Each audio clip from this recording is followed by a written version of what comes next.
What's up, dude? Look, there's nothing inherently wrong with eating a Costco Rotisserie chicken just as it is. But if you've ever wondered what more you can do with it, then you have definitely come to the right place, because today we have 3 cheap, easy, and absolutely delicious recipes that anybody can pull off. Now let's go!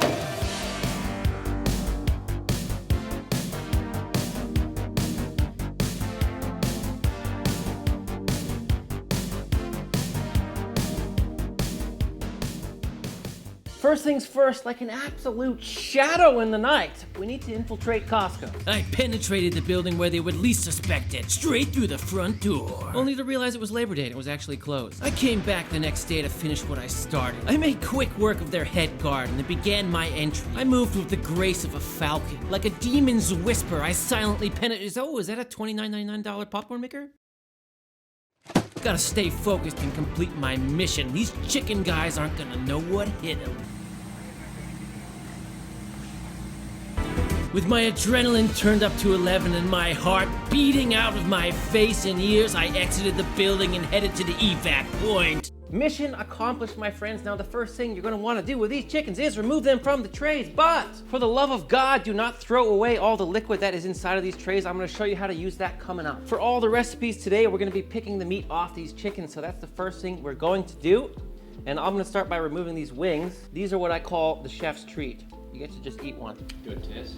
That's good. Then I don't want the skin in my recipes, so I'm taking that off too. You could crisp this up in a pan, eat it a little bit right now as a snack. Whatever you happen to do, don't throw it away. I'm gonna show you another way to use it here in a minute. Just de-skin these puppies. Marcus, why don't you come on down, dude? Yeah, skin them. Just rip the skin off of that thing. Show no remorse. Show it no mercy, for it will show you none, good sir. Ooh, that's a clean peel. Peel it. Oh, that's a clean peel though. Now, Marcus, what we're gonna do is just pick the meat off the chicken. You do not need to be a genius to do this, although what I like to do, reach in here, right here, feel the bone, feel the wishbone, pull it out, and remove it. I think my boy's got no wish. Oh, there's the wish. That's half of it. Get that out first, and it's easier to just pick the whole chicken. I don't like chopping it up. I like doing it in sort of bigger pieces, but that's personal preference. There's nothing like graceful about this at all. You're ripping up a whole animal with your hands. You understand? That's what you're doing. Why are they $5? Don't ask questions you don't want the answer to. Just enjoy the chicken. They take a lot. That's why they're at the back of the store, okay? So you get all the other stuff. You buy a toaster. You need the batteries. You need the popcorn makers. Yeah, you need the popcorn maker. I've got 300 batteries in a drawer right over there. Am I ever gonna use them up? I don't know. Am I happy that I have them? Does it give me a sense of safety and security being a man? Yes, it does. I want my batteries. Don't talk about them. Now, as you're ripping your chicken apart, you're gonna be left with carcasses, bones, just like this. Save all of that. Save the wings,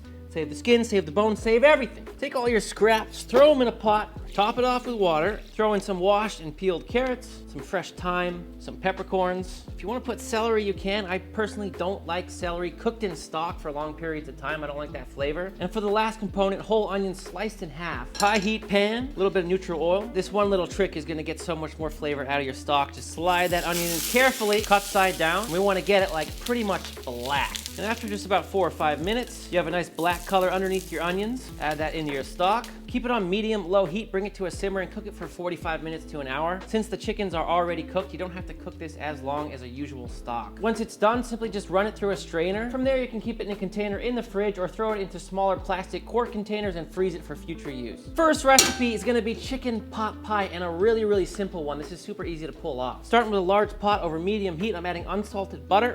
Full recipe for my videos is always located in the description. And in here, I'm gonna add onions and carrots. For me, you'll notice I didn't put celery. I don't really like it in here. If you wanna put celery, go ahead. There's nothing wrong with it. I'm just going for carrots and onions and peas, which are coming later. Start by cooking this down. Next, add your salt and pepper. And the pepper is obviously fresh ground Gilbert. That's pepper, okay? Not that weird. After 8 minutes, I'm adding some stripped thyme and some sliced rosemary, very thinly sliced. If you don't like rosemary or thyme, use something else, or don't use it at all. I don't care. I just want you to cook. Have fun in the kitchen. Oh yeah, when those herbs dropped in, it smells nice. After 10 minutes, these vegetables have have softened. The onions are slightly translucent. Everything's nice and fragrant. At this point, we're gonna add in our all-purpose flour because we already have the butter in there. Now we're basically just building a roux in this pot. And like with any good roux, now you wanna cook this out for another 5 to 6 minutes over medium-low heat so you can cook off that raw, floury taste. It's a really important step. You can also smell once all that flour is cooked off. This has been going for about 6 minutes. I'm gonna start adding chicken stock. And of course, yes, it's the chicken stock from the carcasses, from the Costco chickens. And when you build this, you wanna add little by little. You can see how thick it is now, and then add a little bit more stock. You wanna work it in little by little so you end up with a smooth sauce in the end. And you're just gonna repeat this process with all your stock. Now don't forget about those trays. We're gonna pour in all that liquid gold because that stuff is gelatinous heaven. Now that all your chicken stock is worked in, I'm gonna make it a little bit creamy, but it's not cream, it's milk. You can go all chicken stock if you want, but this is a nice little touch. In we go.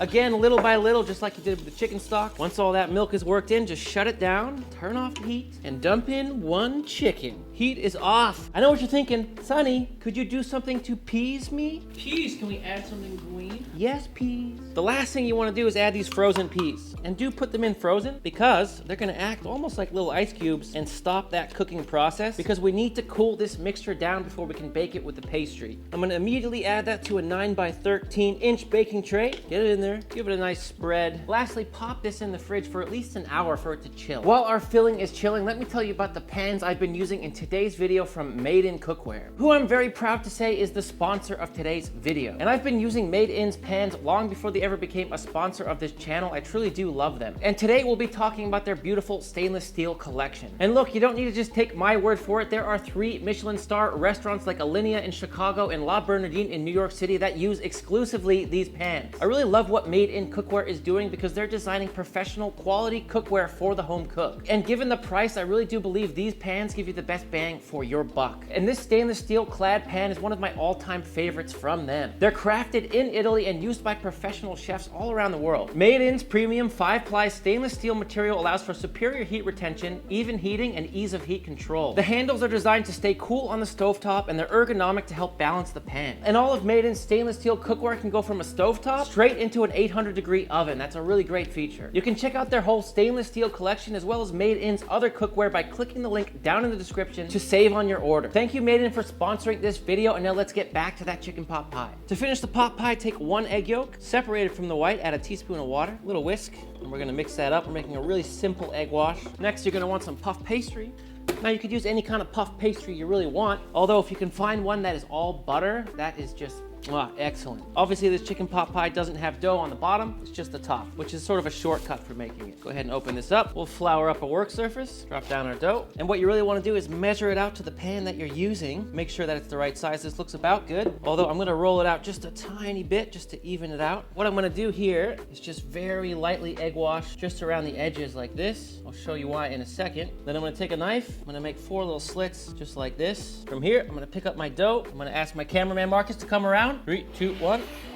And we're gonna slide it over the top. Nice and easy, nice and easy. And now that little bit of egg wash I put around the edge is really gonna help it stick, which is what I want. It does not need to be perfect. This is definitely a rustic dish. Just remember, when you're working with cold pastries, you gotta work quick. You do not want this to warm up before it goes in the oven. It needs to go in the oven cold, which is why you see me kind of hustling a little bit here. This is a great trick, right? Brush it with egg wash. This is gonna give it a really deep golden brown color. And then what you can do to make sure this pastry is really cold is just pop it in the freezer for like 5 or 6 minutes. That'll do the trick. After a few minutes in the freezer, I'm gonna brush it again with the egg yolk. You don't have to do this, but it's gonna get very, very beautiful because that first layer of egg yolk dried on there a little bit. Now hit it with some flaky sea salt right on top, and we're gonna put it straight into a 425-degree Fahrenheit oven. 25 minutes in the oven and it's done. Got a little separated here, but again, it's rustic. It looks freaking delicious to me. For the second recipe, we're making chicken salad. If you've never made chicken salad at home, it is one of the greatest ways to use up a cooked chicken, rotisserie or otherwise. And I'm gonna show you how to do it 2 ways. What I did is just split one of my chickens in half meat-wise. I'm gonna start by adding mayonnaise. A lot of different ways to make chicken salad. This is a classic one I love. Green onions. It has a lot of herbs in it. If you don't like that, you can do less herbs or another herb. This is tarragon, which is a little bit licoricey tasting. Dill, raw celery, it's okay, just diced up. Pepper, salt, white wine vinegar, garlic powder, onion powder, and just a little touch of Dijon mustard. That's all she wrote, my friends. Give it a really good mix. A lot of times you'll see people add grapes to this. It is good. You can do that if you want. But essentially, this is your base chicken salad recipe. It is so easy. Stick it in a sandwich, eat it on a cracker, eat it on its own. Before you put it away, give it a little taste for seasoning. I have always and will always love chicken salad.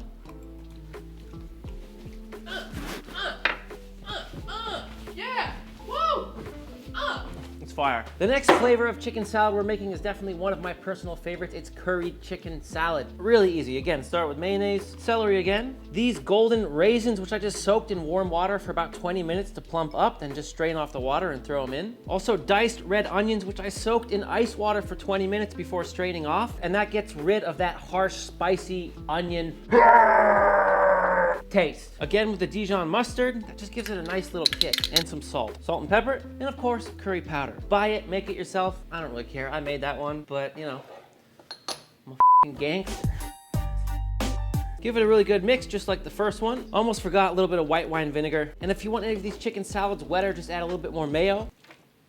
Oh my god. What are you? This is the cutest thing of all time. Oh, Murpho. Once it's mixed thoroughly, it is literally done. My friends, if you love tasty, easy, home-cooked recipes like the ones in this video, well then I'm absolutely thrilled to present to you a gem I've poured my heart and soul into for the past year. Master in the Making is an ebook that contains 55 carefully selected winning recipes that I can pretty much guarantee you're gonna love. And I really believe that this book is the perfect handbook for any home cook who's trying to improve their skills in the kitchen. I'm truly, really proud of it. The link will be down in the description if you want to check it out. The last recipe we're making is called chicken tinga. It's a really great and easy Mexican recipe. We've got to do a little bit of prep, and we're going to start by removing the eyes from these tomatoes right here. Just using a little paring knife, slice around, get that out. Next up, these guajillo chilies. What I'm gonna do is just cut that top thing so we can get these seeds out. Just give it a little taparoo like so, and out they come. I found those in the Mexican section of my local supermarket. Hopefully you can find them where you live. I'm in Austin, Texas. And lastly, a couple little onions, and I like to slice these into rings, and I do love using the mandolin for this. So you can get professional slices without having to be a professional. Really great tool. Link will be in the description for that. To a pot over medium heat, I'm gonna add 3 cups of chicken stock. Again, that is the chicken stock we made here. Next, we're gonna add in those tomatoes, and all I did was quarter them. Also, these guajillo chilies going in. Now we're gonna bring this up to a light boil. After 10 minutes of cooking, I'm adding the garlic. I'm also adding salt, pepper, Mexican oregano, stripped thyme, and cumin. Give that a good mix and keep on cooking. For another 10 minutes, at this point, I'm gonna add some chipotle. I don't think this is traditional in Tinga, but I love it. Or as my mom would call this, chipotle. Mothers don't know how to say this word. It's a fact. Oh, I love chipotle. Once that's in, let's kill the heat. Just add your mixture to a blender. Pop a lid on it. Blend it up for just about 15 seconds. Back into the pot from whence it came. To finish, bring a pan up to medium-high heat. Add in some cooking oil and carefully add in your onions. And we'll just cook these down. And after about 10 minutes of cooking, we've got some nice sauteed onions. I'm gonna let them get a little bit darker than this, and then we're good to go. I'll turn that heat back on to medium-low. Add in another chicken, as well as all those sauteed onions. Ow, ow, ow, ow, ow. Give it all a really good mix, and I'm gonna cook this down a little bit more again. Cook it down for another 10 minutes, and your chicken tinga is absolutely done. There's so much flavor in this. To finish it off, just fry a corn tortilla in hot oil until nice and crispy. Hit it with a little bit of salt right away. Top it with the chicken tinga, sour cream, cilantro, and a little bit of onions, and you're good to go. Only one thing left to do. Marcus, come on down. Let's try this stuff. Classic chicken salad.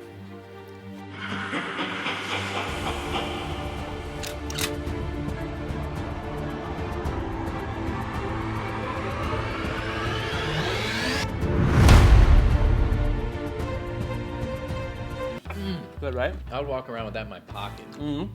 Golden. So good with the raisin. That's my favorite. I love it.